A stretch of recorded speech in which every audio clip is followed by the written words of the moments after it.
two students in the same classroom. They have the same intelligence, they have the same preparation, and they have the same potential. But when a lecturer asks a question, only one raises their hand. When a leadership roles open up, only one volunteers. When an internship opportunity opens up, only one apply as well. Often the difference is not in the talent itself, it is the confidence of them in themselves. Many people assume success only comes from skills or intelligence, but in reality, confidence often determines whether people even use their abilities in the first place. And what is interesting is that in many situations, the more confident person may not actually be more talented. They are simply more willing to show what they want to know and show what they have to feel. This means confidence can become the bridge between potential and performance, because talent without action often remains silent. There's a quote saying, same talent, different outcome. Good afternoon, everyone. My name is Alam Budiarjo. For TED Talk, I would like to present the power of confidence, why self-belief shapes success more than we think.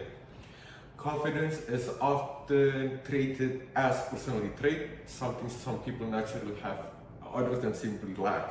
But I believe confidence is far more important and more learnable than many people may think. This is where people like to misconstrue. Confidence does not mean arrogancy. It is not believing you are better than others. Real confidence is trusting your ability to handle challenges, uncertainty, and setbacks in a real world scenario. In psychology, a closely related concept is called self-efficacy, the belief in your ability to succeed in a specific situation.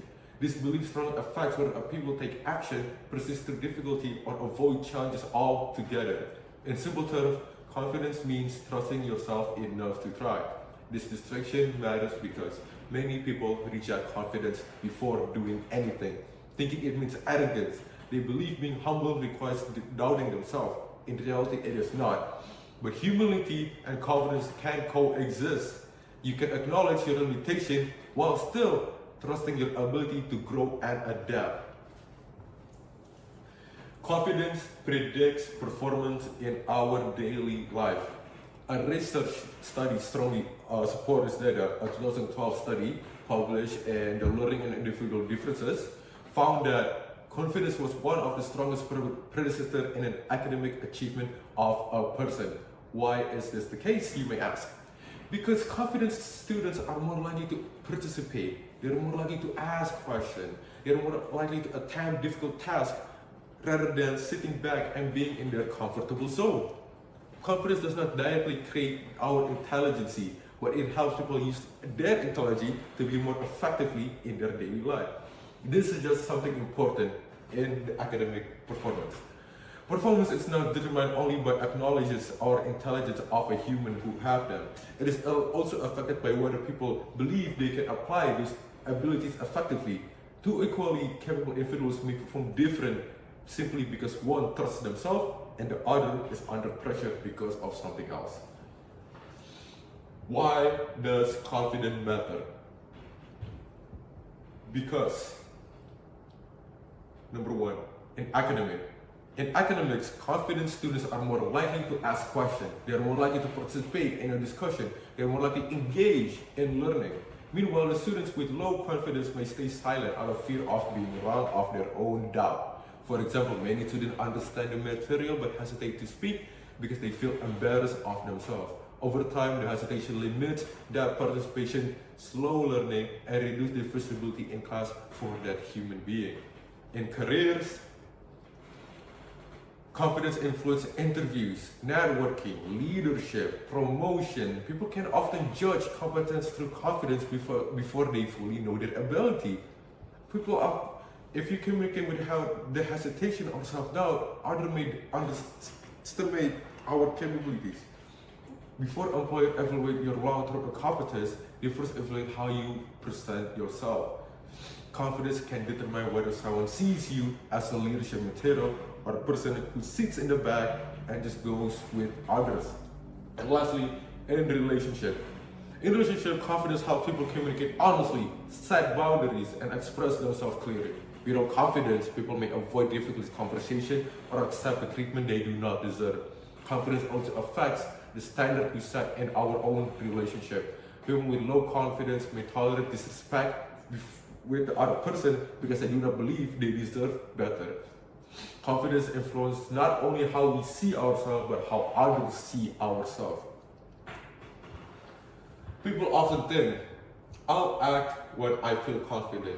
This is a strongly misconception within confidence itself. Many people tell themselves that I'll speak when I feel confident, I'll apply when I feel ready, I'll start when I stop being nervous. But that moment often never comes, because confidence is not something that appears before the action, it appears something after the actions itself. Waiting to feel confident before acting is like waiting to get fit before going to the gym. It's all in our head. We keep thinking, but we never actually go to the gym and start working. The process itself is what creates the results of our confidence of ourselves. We do not become confident and take the action. You take action, and then the confidence of ourselves follows, because our brains can think, oh, this person starts doing this, so that's why we're more secure to it. Every time we face discomfort, we survive it. Your brain gains evidence that you are capable to do such thing. Confidence is earned through experience and not waiting. How do we build it? Firstly, we can build competence.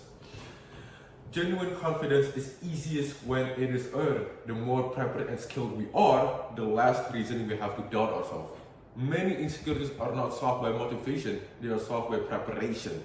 If you feel unconfident in public speaking, practice more. Practice speaking more ourselves in our room. Every time we feel alone, we can start speaking to ourselves. And next time we find in a room we're full of people, we're confident ourselves. Practicing is more often than efficiency than simply trying to believe in ourselves. Secondly, we have repetition or exposure. The more often you do something difficult, the less fear it creates. Confidence is often just familiarity replacing the fear in ourselves. This is why confidence is one area that does not automatically transfer to another person. Someone may be confident socially but insecure academically, or vice versa. Confidence is built specifically through the repeated exposure in each domain of their problem itself. Thirdly, we have reframe failure. Failure is not a proof of inadequacy. It is a feedback to ourselves, and every expert was once a beginner who failed repeatedly. Failures only destroy confidence when we assign the wrong meaning to it. If failure means I'm not good enough, confidence decreases. If failure means I need more practice, confidence can still grow. And lastly, we have improved our self-talk. Many people, the way we speak to ourselves and yourself, we believe that we are that behavior. Negative internal dialogue weakens confidence of ourselves over time. Many people will never speak to a friend the way they speak to themselves internally.